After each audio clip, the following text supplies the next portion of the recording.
va faire quelque chose d'un petit peu spécial puisque je sais que vous n'avez pas le même avis tous les quatre. À ma gauche, vous êtes plutôt inquiets par les prestations d'Abdenour. À ma droite, vous l'êtes un petit peu moins. Romain et Najet, c'est l'inverse. Voilà, oui, ça arrive. Donc vous n'êtes pas inquiets. Il faut savoir qu'il se prépare. C'est parti avec des petits ronds et des petites croix sur sa feuille. J'ai fait un morpion sur ma feuille. Le problème, bien sûr, c'est que tu sais plus à quoi correspondent les ronds et à quoi correspondent les croix. Merci Romain. Merci de me mettre tant en valeur émission après émission. Non mais je sais que tu aimes bien mettre des petits tacles à la régie. Donc du coup, tu vois, je venge la régie dès que je peux. C'est vrai. Bon.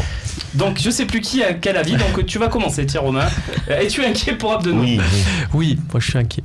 Pourquoi ? Je suis inquiet pour Abdenour parce que en fait tu te rends compte qu'il est dans cette logique-là de ce cycle, on va dire, et ce cercle. J'ai plus mes mots, mais chacun son tour. Voilà. Toi, tu prépares pas tes émissions en faisant des petites croix, mais tu fais tes mots. Hein, j'oublie mes mots, ça arrive. Non, je trouve qu'Abdenour, en fait, le vrai problème, c'est qu'il nous explique qu'il a besoin de rythme pour être vraiment bon. Le problème, c'est qu'à chaque fois qu'il joue, il l'est pas. Il est en retard. Il est bien en dessous de Rolando. Et le problème, c'est que c'est pas que Rolando s'est révélé extraordinairement monstrueux. Il est correct, mais c'est juste que du coup, Abdenour tient une faille et que limite, j'ai envie de te dire, paradoxalement, c'est presque en défense centrale qu'il faudrait recruter pour moi. C'est là où ça m'inquiète. Rolando est rassurant, Najet, c'est ce que vous êtes en train de nous dire. Non, je dis que tu rigoles. Non, je sais pas du tout qu'il est rassurant. Mais il fait ses matchs. Je te dis que Abdenour est tellement inquiétant que Rolando du coup, devient plus. Tu mets Rolando et c'est parce que tu trouves Rolando rassurant que ça n'est pas rassurant finalement. Très bon. Najet. Moi, je suis pas inquiète dans le sens où j'en attendais pas plus. Ah. C'est malheureux, mais. Tu le voulais quand même. Et je me souviens qu'on a fait des émissions. Oui. C'était avant de. Après, il y a des saisons. Tu voulais pas juste pour. Non, on avait fait en janvier. La saison après avait continué. Franchement, c'était très compliqué. Et Abdenour, c'est l'exemple type du joueur qui arrive, dont les gens ne regardent pas le championnat. C'est que les gens se sont arrêtés à sa saison avec Monaco. Il peut pas faire mieux que ce qu'il fait là. Mais il est tout le temps blessé. Enfin, vous regardez. C'est ça son problème. C'est que tout le monde a dit, parce qu'on avait des problèmes en défense, je me souviens très bien, hein, Rami, c'était bof. On n'avait pas regardé Séville. Abdenour, ouais, c'est bon, il joue à Valence, c'est bien. Rolando, c'est une merde. Voilà, Rolando, c'est pas un monstre. Force est de constater, moi, ce que je voulais, c'est qu'on ait 2 joueurs et qu'on arrête de les bouger. Voilà, que ça puisse travailler la complémentarité. Mais c'est pas le cas là, parce que ça tourne beaucoup. Ils ont quand même beaucoup travaillé. Rolando Rami, ils ont quand même beaucoup joué. Abdenour, il était blessé dès qu'il est arrivé d'ailleurs. Pour moi, Rolando, ça commençait à bien fonctionner, hein, les deux. Enfin, ça fonctionne bien. Et là, tu commences à changer. Bon, à la limite, encore, non, j'ai un problème avec ça. Moi, j'ai un problème que tu peux faire tourner, ça me dérange pas, parce qu'on a beaucoup de matchs. Mais franchement, la charnière, non. Voilà, j'ai pas envie de l'avoir tout le temps changé. Et Rolando, il doit jouer. Abdenour. Ah, mais alors, tiens, pas d'année, alors. Alors, ça veut dire qu'il y en a un qui jouera jamais. Ben, il jouera quand il y en a un qui est suspendu ou blessé. Oui, mais il est pas bon. Quand il va jouer, il sera pas encore moins bon. Parce oui, mais quand il va jouer 2 matchs, il est sorti blessé hier, non ? Non. Il n'a pas eu un souci. Il a pris un coup, il est sorti, il a pris un jaune et Rudy, en fait, il a dit. Si vous voulez le voir, vous allez avoir l'opportunité de le voir parce que. Ça l'a grandement arrangé, effectivement. Il en a profité. Mais vous le verrez, parce que Rudy Garcia, il aime bien faire tourner.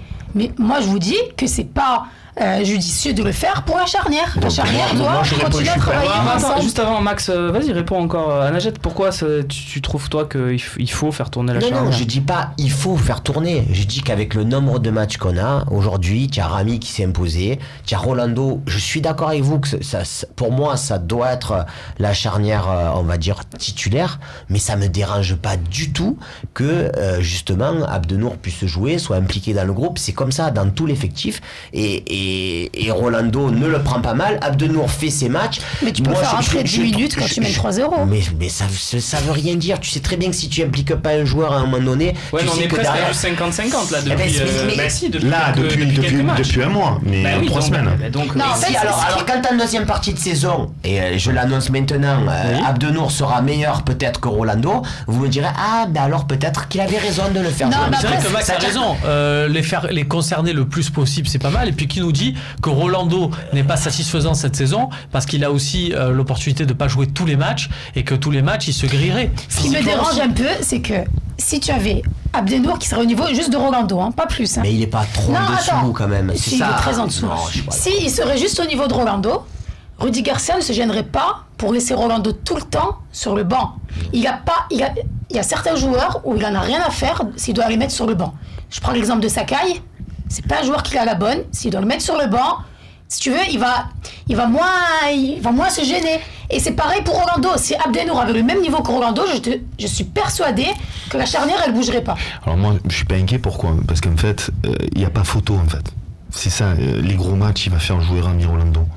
Et Abdenour, il le fait concerné, c'est-à-dire qu'il fait tourner, voilà, un petit peu, il lui donne du rythme, parce qu'il sait que s'il joue pas régulièrement, comme il est souvent blessé, il lui faut du temps de jeu, et on prend pas de but. Donc, il est pas bon. Pour moi, il est en dessous, nettement de Rolando, mais je suis pas inquiet parce qu'on est très solide. N'oublions pas que nos 10 victoires, c'est 9 matchs sans prendre de but, comme par hasard, quand on a gagné. Donc on est très solide avec Luis Gustavo Zambo, Rami qui est excellent, nos latéraux, on l'oublie, qui sont devenus performants, un gardien de but, et pour Guingamp, pour Caen, Abdenour, pour Saint-Etienne, Abdenour ça va. En revanche, pour Lyon, pour PSG, pour les gros matchs, pour Orlando.